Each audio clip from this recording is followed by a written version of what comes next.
अच्छे लोगों के साथ हमेशा बुरा क्यों होता है? गीता में श्री कृष्ण ने दिया है अर्जुन को इसका जवाब। अच्छे लोगों के साथ हमेशा बुरा क्यों होता है? वहीं जो लोग बुरे कर्म करते हैं और अज्ञान की राह पर होते हैं, वो खुशहाल दिखते हैं। श्री कृष्ण ने इसका जवाब गीता में दिया है। गीता सार, आपने महसूस किया होगा कि जो लोग अच्छे कर्म करते हैं वो परेशान रहते हैं, वहीं जो बुरे कर्म करते हैं वो खुशी से रह रहे होते हैं। अच्छे कर्म करने वाले परेशान होते हैं कि आखिर उन्हें इतनी परीक्षा क्यों देनी पड़ रही है, जबकि जो अधर्म की राह में हैं वो खुश हैं और जिंदगी का लुत्फ उठा रहे हैं। अगर आपके मन में भी ये सवाल आया है, तो आज हम आपको इसका जवाब देंगे। ये जवाब वो है जो भगवत गीता में लिखा है और श्री कृष्ण ने अर्जुन को दिया था। भगवत गीता में वर्णित कथा के अनुसार जब भी अर्जुन के मन में कोई दुविधा होती थी तो वो श्री कृष्ण के पास पहुंच जाते थे। एक बार की बात है, अर्जुन भगवान श्री कृष्ण के समीप आकर कहा कि वो दुविधा में हैं और इसका जवाब वो श्री कृष्ण से चाहते हैं। श्री कृष्ण ने पूछा कि क्या सवाल है? अर्जुन ने कहा, मुझे ये जानना है कि अच्छे लोगों के साथ हमेशा बुरा ही क्यों होता है, वहीं बुरे लोग खुशहाल दिखते हैं।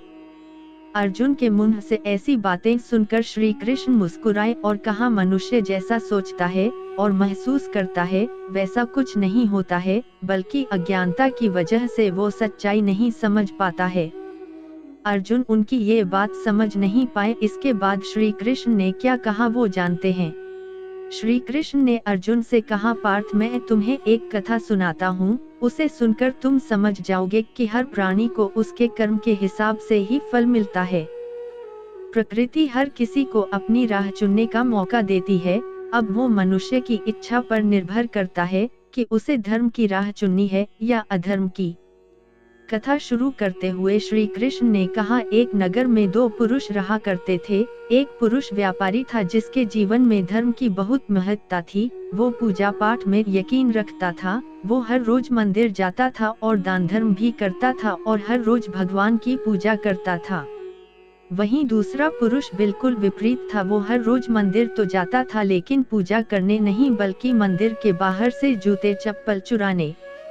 उसे दान और धर्म से कोई लेना देना नहीं था।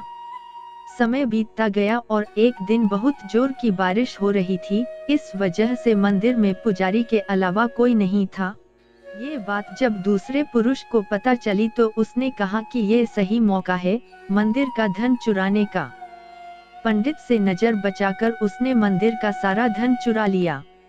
उसी समय धर्मकर्म में विश्वास रखने वाला व्यक्ति भी मंदिर पहुंचा। दुर्भाग्य से मंदिर के पुजारी ने उसे ही चोर समझ लिया और चिल्लाने लगे।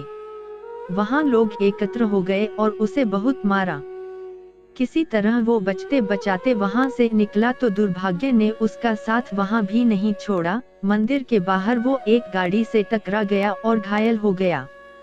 फिर वो व्यापारी लंगड़ाते हुए घर जाने लगा तो रास्ते में उसकी मुलाकात उस पुरुष से हुई जिसने मंदिर से धन चुराया था। उसने कहा, आज तो मेरी किस्मत चमक गई, एक साथ इतना सारा धन मिल गया। ये सब देखकर उसे बहुत बुरा लगा और उसने अपने घर से भगवान की सारी तस्वीरें निकाल दी। कुछ सालों बाद दोनों की पुरुषों की मृत्यु हो गई। मरने के बाद जब दोनों यमराज की सभा में पहुंचे और भले पुरुष ने दूसरे व्यक्ति को देखा तो उसे बहुत गुस्सा आया। उसने क्रोधित होकर यमराज से पूछ ही लिया, मैं तो हमेशा अच्छे कर्म करता था, दान में विश्वास रखता था, उसके बदले जीवन भर मुझे अपमान और दर्द ही मिला और इस व्यक्ति को नोटों से भरी पोटली, आखिर ऐसा भेदभाव क्यों? इस पर यमराज ने कहा, पुत्र, तुम गलत समझ रहे हो। जिस दिन तुम्हारी गाड़ी से टक्कर हुई थी वो दिन तुम्हारे जीवन का आखिरी दिन था, परंतु तुम्हारे अच्छे कर्मों की वजह से तुम्हारी मौत सिर्फ एक छोटी से चोट में बदल गई। तुम इस दुष्ट व्यक्ति के बारे में जानना चाहते हो? दरअसल इसके भाग्य में राजयोग था, मगर इसके कुकर्मों और अधर्म की वजह से वो सिर्फ एक छोटी सी धन की पोटली में बदल गया।